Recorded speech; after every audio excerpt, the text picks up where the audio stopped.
Greetings, movement world. This is Tyler Yearby here from Emergence, and today we're going to briefly talk about constraints and the constraints-led approach. Now, the original model developed by Karl Newell in 1986, which sought to explain the development processes of infants and children, was what gave rise to the constraints-led approach, which is a framework that seeks to explain how coordination emerges under constraints. So you can think of it as constraints on behavior.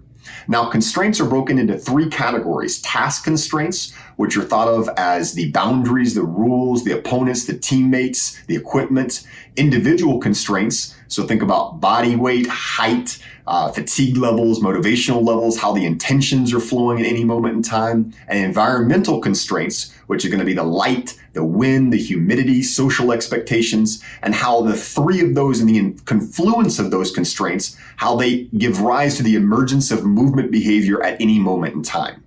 Now, it's important to consider that constraints do not cause behavior, rather they just channel or they control the emergence of movement behavior.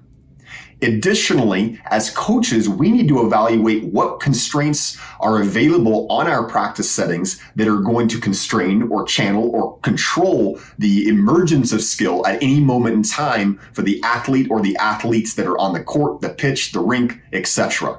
As coaches, we must consider this if we seek to understand how coordination is emerging under constraints. Now, we'll discuss this much more as we continue. Thank you for joining us today. We'll talk to you soon.